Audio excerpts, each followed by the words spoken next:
इसमें main indexes Nifty, bank Nifty, mid cap, Sensex और गुरमीत से फिर जानते हैं कि इस समय क्या किया जाए। गुरमीत, गुड आफ्टरनून और आपको भी बहुत बहुत मुबारक ऑल टाइम हाई की। और इस बार ऑल टाइम हाई में फीलिंग आ रही है ऑल टाइम हाई वाली, क्योंकि हर तरफ हरियाली है, सारे स्टॉक्स अच्छे कर रहे हैं। सिर्फ आईटी ने पार्टिसिपेट नहीं किया, लेकिन वो पहले ही पार्टिसिपेट कर चुका था और ऑफ लेट तो उसने भी पार्टिसिपेट किया है। यहाँ से आपका व्यू क्या है मार्केट को लेकर? तो अनुज लगभग 21 महीने लगे 18 से 19,000 की बिल्कुल। जर्नी में काफी कंसोलिडेशन था। इससे पहले शायद 9,000 से 10,000 में शायद बाजार ने लगभग 2 साल लिए थे। 2 से ज्यादा लिए थे। गवर्नमेंट आई थी उसके बाद 2015 से 17 में आया था। तो क्वेश्चन ये नहीं था कि आएगा कि नहीं आएगा, क्योंकि बार बार उस लेवल पे जा रहा था और नीचे आ रहा था। तो मुझे लगता है थोड़ा सा एचडीएफसी बैंक ने थोड़ा सा वापस से पार्टिसिपेट करना शुरू किया और जैसा आपने बोला काफी इंक्लूसिव है। मिड कैप और स्मॉल कैप में भी मैं निफ्टी 100 में देख रहा था, ऑलमोस्ट 70-80% स्टॉक्स ने पार्टिसिपेट किया है अप मूव पे। और बाजार बहुत क्लियर है। अगर आप डायरेक्शन देखें जहां भी उसको लग रहा है कि अर्निंग्स अच्छा आएगा या है, वहां पे थोड़ा सा वैल्यूएशंस भी हायर साइड पे ले रहा है और तेजी है। और जहां पे जैसे आईटी को लेके इंफोसिस ने थोड़ा मार्केट को कंफ्यूज कर दिया कि ये पूरे सेक्टर का प्रॉब्लम है कि इंफोसिस स्पेसिफिक है। तो मुझे लगता है कि जुलाई सेकेंड हाफ में थोड़ा और क्लैरिटी आएगी आईटी पे। हो सकता है 1 क्वार्टर 2 क्वार्टर का पेन और हो। जो मेरा डिस्कशन हुआ है वो जितना प्राइस में मंदी है उतना हालात इतने खराब नहीं है। जो मुझे फर्स्ट कट फीलर मिला है, स्लो डाउन है, थोड़ा डिसीजन मेकिंग भी स्लो है, बट ऐसा नहीं है कि बहुत ज्यादा डील कैंसिलेशन हो रहे हैं। तो मुझे लगता है कि जहाँ पे अर्निंग्स है वहीं पे आप एंकर रहिए। बाजार में अभी भी बहुत अच्छी अच्छी अपॉर्चुनिटीज हैं। मुझे लगता है banks will continue to do well. मैं एचडीएफसी बैंक के कुछ आंकड़े देख रहा था मर्जर के बाद। इनफैक्ट पिछले 10 साल में 6% मार्केट शेयर गेन किया है एचडीएफसी बैंक। कमर्शियल बैंक का में बैंकिंग में 100 बिप्स मार्केट शेयर गेन है। और एक कंबाइंड जब बुक आ जाएगी, तो लोग बार बार कंसर्न हो रहे थे कि रिटर्न रेशियो कॉम्प्लेक्स होता है, लेकिन मॉर्गेज बुक का ना कॉस्ट टू इनकम रेशियो बहुत कम होता है। तो उससे ऑपरेटिंग लेवरेज बहुत अच्छा प्ले आउट होता है। तो अगले 2 साल में आपको बहुत अच्छा ऑपरेटिंग लेवरेज प्ले आउट करने को मिलेगा। और कंबाइंड एंटिटी 14-15 के अर्निंग मल्टीपल पे है, तो जो कि एक स्टैंडर्ड डिविएशन नीचे है। तो काफी है अपॉर्चुनिटी, जैसे मैं बोला, अक्रॉस सेगमेंट्स। बस थोड़ा सा आप होप ट्रेड्स मत करिए, जहाँ पे जस्ट बिकॉज कोई पूरा मार्केट चल रहा है और कोई मोमेंटम बेस्ड इन्वेस्टिंग हो रही है, वहां पे बस थोड़ा सा हमें सतर्क करें।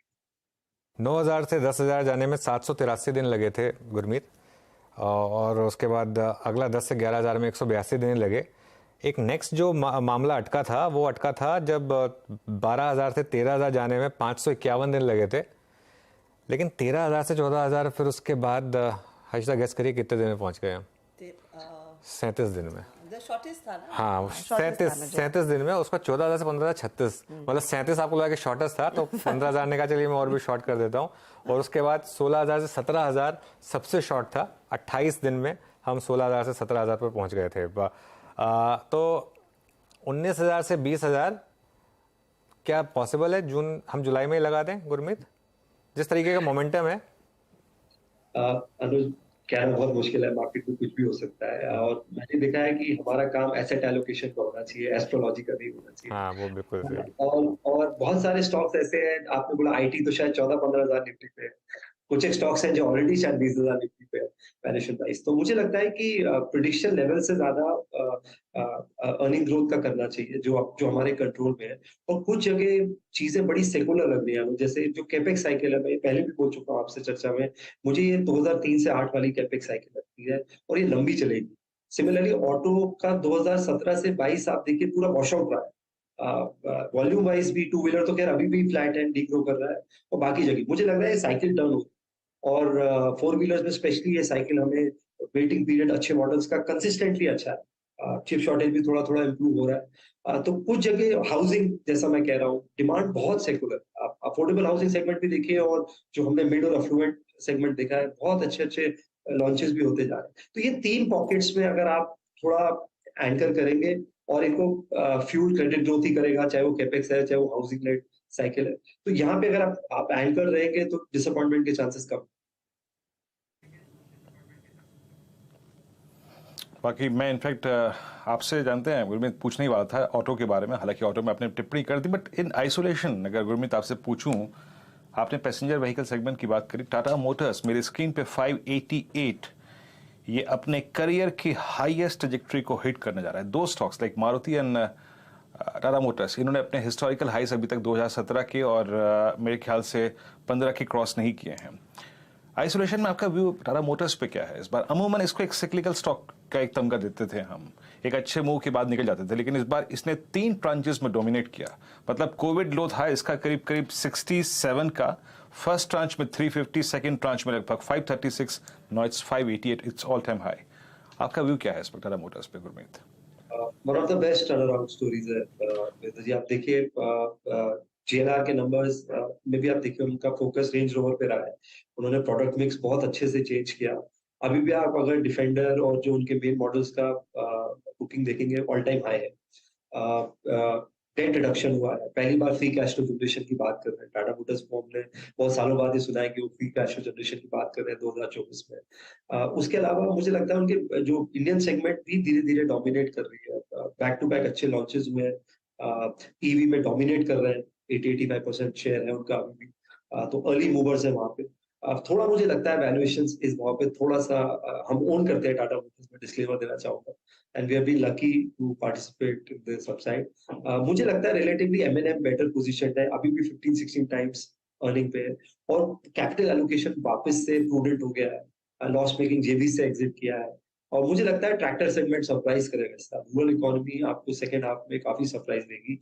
ऑलरेडी अगर आप देखेंगे स्टेट वाइज ऑलरेडी स्कीम शुरू हो गई है एमपी में।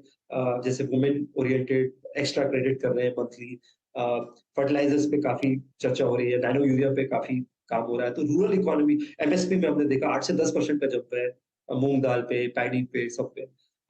तो मुझे लगता है कि रूरल इकोनॉमी कम बैक करेगी। वो आपको दिखा भी होगा एफएमसीजी इंडेक्स में, आपको देखने को मिल रहा है। थोड़ा बहुत आपको ऑटो में भी देखने को मिल रहा है। टू व्हीलर्स आप देखिए सडनली कितना स्पाइक आया। तो मुझे लगता है एमएनएम बेटर पोजीशन है, फार्म इक्विपमेंट साइड भी अच्छा कर रहा है बिटवीन द टू। और थोड़ा आप लेवल 2 जाइए, जो इनके सप्लायर्स है, एंसिलरीज है, जो इस हाई जो वॉल्यूम ऑप्टिक है पैसेंजर व्हीकल का, उसको कर रहे हैं। मिंडा की मैंने कई बार चर्चा करी है, दोबारा नहीं करूंगा। आप एक कंपनी है जैसे संधार टेक्नोलॉजीज है, टीवीएस काफी बड़ा क्लाइंट है, उन्होंने एचएमएसआई को भी ऐड किया है।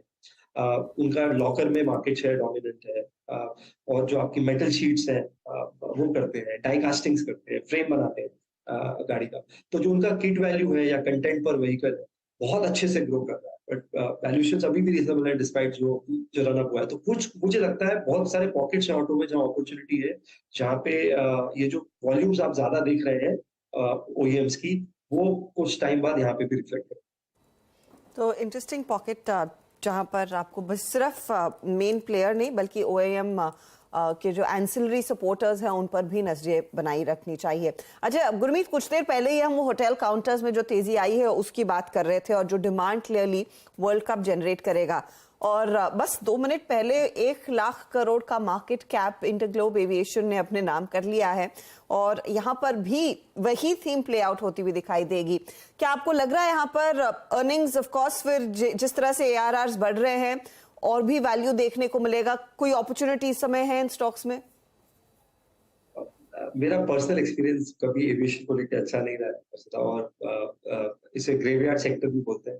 इतने मूविंग पार्ट्स है कि फ्री कैश फ्लो प्रेडिक्ट करना मुश्किल हो जाता है। प्लस इंडिगो में थोड़ा ओवरहैंग रहा है, प्रमोटर इशू रहा है, करबाल ग्रुप का शेयर बीच बीच में ऑपरेट हुआ है, बट स्ट्रॉन्ग लग रहा है। अगर मैं सिर्फ बात करूं कि एज्यूमिंग की सरप्राइजेस नहीं आएंगे फ्यूल में और गवर्नमेंट पॉलिसी मेकिंग में, स्ट्रॉन्ग लग रहा है। होटल मेरे हिसाब से बेटर है प्रॉक्सी इसका, क्योंकि हमने देखा है कि अभी पीक समर सीजन था, एवरेज रेंट ऊपर रहे, ऑक्यूपेंसी लेवल ऊपर है। इंडियन होटल्स लगभग ऑलरेडी 400 के लगभग है।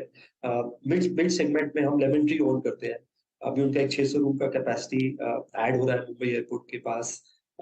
उसके अलावा थोड़ा सा स्टॉक कंसोलिडेट किया है 90-95 की रेंज में, और मिड मार्केट सेगमेंट है। तो यहाँ पे आपको जो है परफेक्ट ऑपरेटिंग लेवरेज भी देखने को मिलेगा। कैपेसिटी ऐड कर रहे हैं, एसेट लाइट मॉडल है। होटल्स को एक बेसिक चीज समझ में आ गई है कि आपको कैपिटल एलोकेशन कैसे करना है, कैसे मैनेजमेंट कॉन्ट्रैक्ट्स और ओन कीज का रेशियो मेंटेन करना है। तो वो अच्छा लगता है मुझे। क्यूएसआर बहुत अच्छा लगता है, जो एक फर्दर इसका जो हम out of home leisure travel consumption की बात करते हैं, आप देखिए बहुत अच्छा मूवमेंट आया है, जुबिलेंट में भी आया, वेस्ट लाइफ, हम वेस्ट लाइफ ओन करते हैं, पोर्टफोलियो में। उसके अलावा मुझे लगता है कि एक सेकंड लेग मुझे लगता है जो थोड़ा-सा शायद इमीडिएट ट्रिगर नहीं है, वो मल्टीप्लेक्सेस है। अगर आप देखिए पीवीआर है फॉर एग्जांपल 13,000 करोड़ के मार्केट कैप पे। एक्चुअली प्री मर्जर पीवीआर का मार्केट कैप ज्यादा था, तो आइनॉक्स बेसिकली इस प्राइस में फ्री है। बट कोई इमीडिएट ट्रिगर नहीं है क्योंकि कंटेंट अच्छा नहीं आया है कुछ टाइम से, और ये पूरा इंडस्ट्री जो है कंटेंट पे चलती है। और पर आप देखिए 2000 स्क्रीन्स है, तो आपको 6 साढ़े 6 करोड़ पर स्क्रीन की कॉस्ट पे शायद पीवीआर मिलता है। रिप्लेसमेंट कॉस्ट के भी नीचे आप ऐसा इंफ्रास्ट्रक्चर नहीं बना सकते थे। बट वेट करना पड़ेगा, प्रॉब्ली हमें 3-4 अच्छा मूवीज आएगी, कुछ रीजनल अच्छी आएगी, तब शायद देखने को। बट वैल्यूएशन वाइज जो है और रिप्लेसमेंट कॉस्ट वाइज काफी काफी अट्रैक्टिव। ओके अच्छा देखिए थोड़ा सा 3 PM मूव डाउन साइड पर आया आज निफ्टी। अगर आप देखें 18,950 के अब नीचे आ गया, और बैंक निफ्टी में अच्छा खासा एक लोअर लेवल पर मूव आया। थोड़ा सा बैंक निफ्टी हल्का हुआ क्लियरली, और अब बैंक निफ्टी इस समय थोड़ा सा क्लियरली आपको स्क्रीन पर विजिबल है कि ये 3 PM मूव है क्लियरली इस समय बैंक निफ्टी में भी हालांकि। और state bank of India, Kotak Mahindra bank, ये कुछ स्टॉक्स हैं जहाँ पर ये आप 3 PM मूव क्लियरली देख पा रहे हैं यहाँ पर। अच्छा तो गुरमीत इस समय फिर फ्रेश बाय क्या करें, और मार्केट में क्या इस समय कुछ टॉपिंग आउट के साइंस हैं? जैसे इतनी सारी ब्लॉक डील्स हो रही हैं, ब्लॉक डील्स होने के बाद स्टॉक 10% भाग रहे हैं, प्रमोटर्स बेच रहे हैं, इनसाइडर्स बेच रहे हैं, आईपीओ एक के बाद एक आ रहे हैं और सबके सब इतने ज़बरदस्त सब्सक्रिप्शन ला रहे हैं। नियर टर्म में क्या मार्केट पे थोड़ा सा आपको साइंस दिख रहे हैं ओवर एक्सुबरेंस के? कुछ पॉकेट्स में है, जैसे आप देखिए ये डिफेंस में मुझे लगता है अच्छी थीम है, लॉन्ग टर्म थीम है, बट बहुत सारी चीजें प्राइस में जल्दी आ गई। तो वहां मुझे लगता है कुछ पॉकेट्स में एजुमेंट से आप पीएसयू को 30-35 का मल्टीपल नहीं दे सकते, क्योंकि ऑर्डर बुक है और ये लॉन्ग जेस्टेशन होते हैं, चाहे वो एयरक्राफ्ट है या लाइट वेट हेलीकॉप्टर्स है या बाकी चीजें। सिमिलरली मुझे लगता है जो इलेक्ट्रॉनिक ईएमएस है, इसमें प्राइस मूवमेंट बहुत लंबी आता है। तो आप उसको चाइना +1 करके बहुत जल्दी प्राइसिंग करते हैं। जब डाउन साइड आया था तो डाउन साइड भी डिक्सन में 50-60% आया था, या फिर इकोई देखा हमने जो एलईडी का प्लेयर है, बहुत बम्पर लिस्टिंग था। वहां पे मुझे लगता है कुछ पॉकेट्स में एक्सुबरेंस हमें थोड़ा सा लगता है। बैंक्स मुझे अभी भी रीजनेबल लगता है। मुझे इनफैक्ट आप देखिए कोटक और एचडीएफसी तो टेक्निकली ज्यादा मूवमेंट आया नहीं है। मैं कोटक के एक्चुअली अंडर परफॉर्मेंस से सरप्राइज्ड हूँ। 3-4 साल हो गए इस 1700 से 1900 के लेवल को देखते हुए, और मुझे लगता है वापस से शायद उनका क्रेडिट ग्रोथ वापस आ रहा है। थोड़ा सा वो प्रूडेंट हो गए थे और कंजर्वेटिव हो गए थे कोविड पीरियड में, and now they are getting things back. तो कुछ पॉकेट्स में वैल्यूएशन अच्छा है। मैं आईटी में अभी भी कंस्ट्रक्टिव हूँ, पर ठीक है 1-2 क्वार्टर का आपको पेन लेना पड़ेगा। फार्मा मुझे ऐसा लगता है एक अच्छे इन्फ्लेक्शन पॉइंट पे है काफी जगह, और सारे सेगमेंट्स में, जेनरिक्स में, ब्रांडेड जेनरिक्स में, सीडीएमओ में। निफ्टी में वेटेज 3.25% रह गया है, तो वो मुझे लगता है काफी अंडर ओन। तो थोड़ा सा मुझे लगता है कॉन्ट्रेरियन आउटलुक से आप अगर बैलेंस करेंगे पोर्टफोलियो तो बेहतर हो। गुरमीत, अभी तक इस पूरे अपस्विंग में हमने एक आईटी का कंट्रीब्यूशन नहीं देखा, और दूसरा स्पेस जिसने अब कंट्रीब्यूट नहीं किया इस बार वो था केमिकल बास्केट। आप देखिए एसआरएफ ठंडा पड़ा हुआ, टाटा केमिकल, यूपीएल, इन लेवल्स पे, मतलब जो मार्केट का लेवल प्लस जो केमिकल स्टॉक्स के बीच में एक डिफरेंशियल क्रिएट हो गया, क्योंकि पोस्ट कोविड जो स्विंग का हाई था उसमें इन्होंने फुली कंट्रीब्यूट किया था अलॉन्ग विद आईटी। इस बार आप केमिकल्स में कुछ पिक कर रहे हैं लोअर लेवल्स पे? मुझे लगता है इसमें नॉर्मलाइजेशन हो रहा है। मुझे नहीं लगता कि उन्होंने कंट्रीब्यूट नहीं किया, क्योंकि मार्केट ने सबको स्पेशलिटी केमिकल बना दिया था। Chemical end of the day commodity है, सिक्लिकल सेक्टर, और बहुत सारी कंपनीज का 80-90% जो वॉल्यूम था वो जेनरिक कमोडिटीज और केमिकल से था। तो मुझे लगता है वो थोड़ा सा एक्सुबरेंस में काफी तेज थे, और फिर नॉर्मलाइजेशन हुआ। और कुछ जगह ना जैसे बेंजीन है, बेंजीन का आपको सब्स्टिट्यूट मिल सकता है, जो कि ग्रीन सब्स्टिट्यूट या ऑर्गेनिक केमिकल का सब्स्टिट्यूट है। तो कुछ जगह डिस्ट्रप्शन भी हो सकता है, तो आप उसको बड़ा हायर मल्टीपल नहीं दे सकते कुछ पॉकेट्स में। बट मुझे ऐसा लगता है कि जैसे फ्लोरिनेशन है, और कुछ कंपनीज बड़ा फोकस्ड कैपेक्स कर रही है फॉरवर्ड बैकवर्ड इंटीग्रेशन के साथ, और स्पेशलिटी साइड मूव कर रही है। तो वहां पे मुझे लगता है कि अभी भी कुछ कंफर्ट है। जैसे टाटा केमिकल्स आप देखेंगे, वो सोडा ऐश की प्राइसेस में इतना फ्लक्चुएशन है, तो अभी भी 12-13 के मल्टीपल पे है। तो थोड़ा सा वैल्यूएशन कंफर्ट है वहां पे, और आगे काफी इनके इंटरेस्टिंग प्लान्स है स्पेशलिटी को लेके, ईवी रिलेटेड, और की रॉ मटेरियल है सोडा ऐश ग्लास का, जो कि प्रॉक्सी प्ले है हाउसिंग और इंफ्रा का।